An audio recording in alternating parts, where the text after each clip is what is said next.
for the Wallen Group, so I have a packet for everybody. I work for the Wallen Group as their Cambro healthcare specialist, and I would like to be considered your Cambro specialist. So, since I must have a fear of being forgotten, in the packet you are going to receive, I think there are about 3 or 4 business cards attached on every piece, and so you won't have that excuse that you couldn't find my information. But I'll be glad to help with anything that I can. This is the Wallen Group's line card. I really am just about Cambro, but if you need something else, I can really point them. And we have some great people there, so I'll be glad to, point you in the right direction. But just wanted to thank you for that. Thank you for the wonderful food. Since we are at the dog park, can I get a doggy bag? That would be good. But wanted to talk to you about allergen management because it has gotten to be such an enormous issue. This product here says that they're estimated of 12 million Americans that have food allergies. Well, the new statistics say 15 million. So it's growing very rapidly. And about 6% of that is children. And the people with these food allergies, there's the 8, deadly allergies out there, and it makes dining out, eating anywhere but home, very, very difficult. And I'm sorry, I'm going to refer to a couple of statistics because I don't want to quote it wrong, but 50% of food allergy deaths occur away from home. And there's 150 allergen-related deaths annually. So we all don't want any of this to happen in any of our locations, at any location at all. But it's something this is going to be a topic that is going to be getting more and more press because it's, very, very important and deadly important, unfortunately. And historically, there's been very few resources. In fact, only Rhode Island and Massachusetts require their food workers to be trained on food allergies. And cross-contamination is such a easy thing to happen because anybody just uses a ladle for peanuts, something with peanut butter, and they don't rinse it properly, sanitize it properly, use it with something else. That is a huge fear, and that's keeping many people, to eating at home. Right now, the FDA Food Code only requires that the person in charge has a general knowledge of the 8 major allergens and the symptoms of reaction. So I think this is going to be that's going to be a dinosaur with all the food allergies that are out there now and becoming more and more prevalent.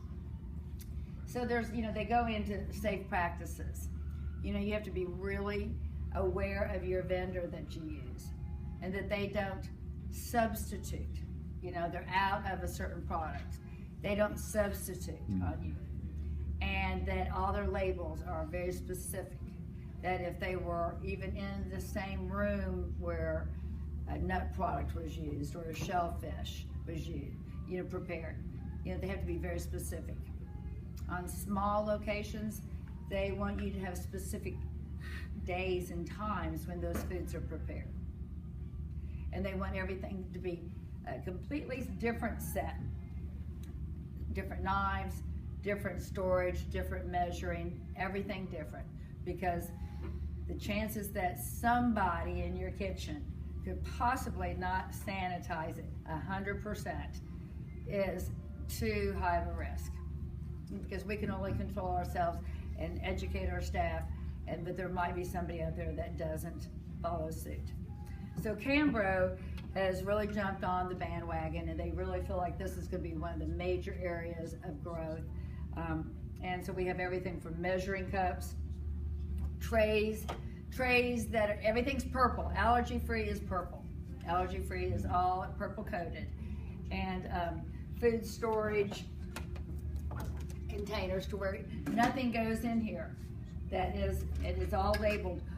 These labels have on here, and it tells you exactly, it says no dairy, no eggs, no soy, no tree nuts, no peanuts, no shellfish, no fish, no wheat, gluten-free, other. You have to do things with, fish with fins, to where you can really label it. I don't know if so those are individual labels. You can just put one of each on there. Yeah, okay. Each one, I can pass these around. Everybody can take some. And these labels, I think most of you used them before, but they rinse. They'll dissolve in 15 to 20 minutes because it's cornstarch, and it's all biodegradable. You put it in your dishwasher. It doesn't clog the drains. Nothing. And they're getting to where a real restaurant that says they're gluten-free. That means it's got to be a gluten-free dishwasher, gluten-free refrigeration, to where you can have fish or peanut butter pie in the same refrigerator as the products that are supposed to be allergen-free. So there's a lot of education. You can Google, you can look at the educational things online. But it's pretty terrifying that 50% of the deaths related to food allergies, so that's 75 a year, happen dining out. I mean, I know how much you go somewhere and you don't get what you order, let alone being worried that somebody could have used a spoon that had some other type of sauce on it. Let's see, but they just really want you to, use different cutting boards, different knives, and have somebody assigned in your kitchen that is kind of your allergen expert and really know what it is. Have certain refrigeration. That's hard in most cases.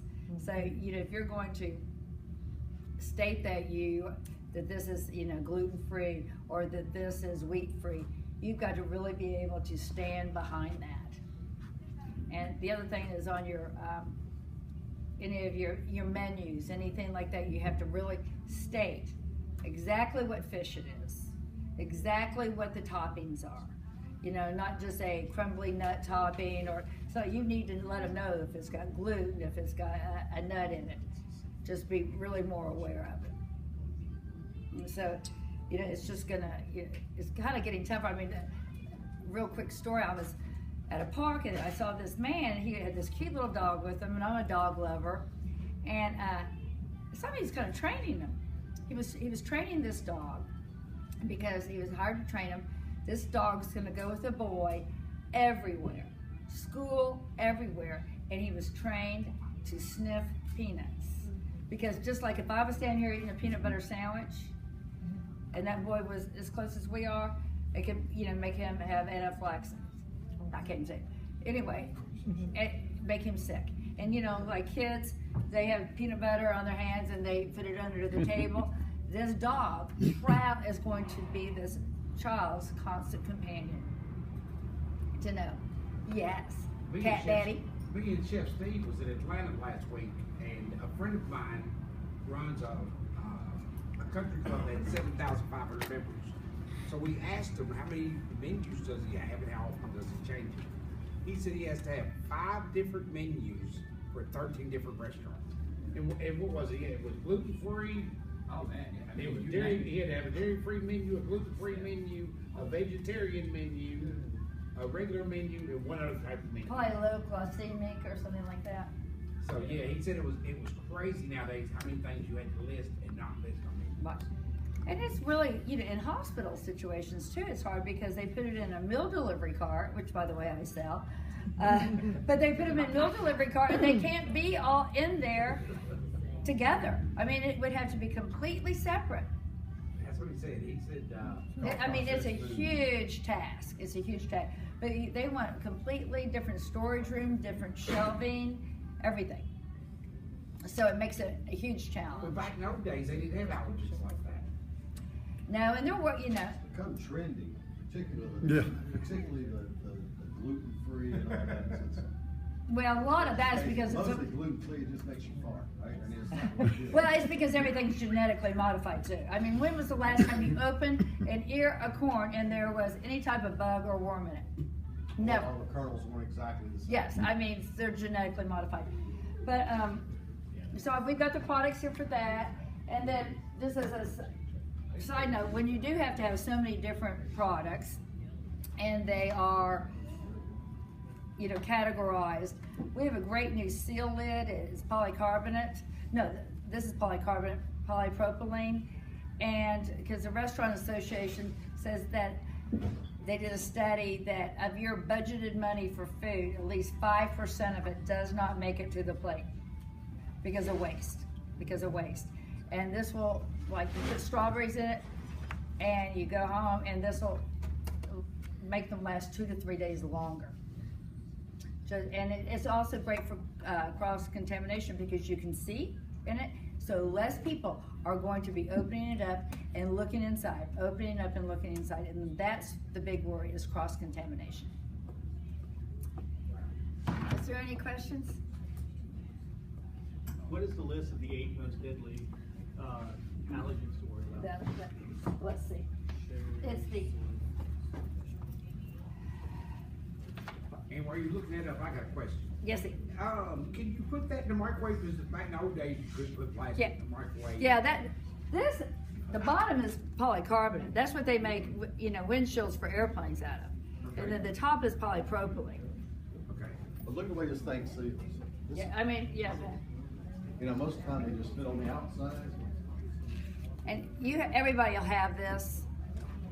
It's tree nuts, shellfish, milk, wheat, peanuts, fin fish, eggs, and soy. Those are the top dangerous, they're called the dangerous 8. The dangerous 8. So when products say may have been prepared in a room with nuts, and you are nut-free, that product is open. It really probably depends on your level of sensitivity. Yeah. Your level of, because some people are going to be very, I was somewhere and they said, oh, this is gluten-free, but there were sandwiches too close to it with bread. Yeah. Too close to it, because she's very sensitive, very sensitive. Yeah, true story. I had a lady, and she had a younger kid. I work at a school, and she wanted us to guarantee that her kid wouldn't get any nuts. And we could tell her we don't serve nuts, but some kids still bring those Jill packs. They bring M&M, peanut M&M. So we couldn't guarantee it. And her final statement was, I won't come to your school because it's like bringing my daughter to a bomb shelter with a bomb in it ready to explode at any time. Okay. And so she went somewhere else, and I said, maybe they're going to promise you that, but they're not going to give you that. She can't take her to the ballpark. Yeah, yeah. I mean, you can't. And what about, I mean, I can't believe Delta Airlines is still, you know, handing out peanuts. See, my son's deadly allergic to cashews. That's the only thing he's allergic to. That's because that's the only thing they're handing out. 'Cause I was there this week, you know. Well, I'll tell you, being in the school, I see it all. I have Oh, yeah, you student have. that's allergic to silverware. That's not a food, but she still got it. She brings her own silverware. And so you'll probably be seeing some of this. And that's the only thing I don't like about that for children is that most kids, they don't want to be different. They don't want to be different. They want to be the very same. But they also want to live. Thank you, Rosalie. It's very educational.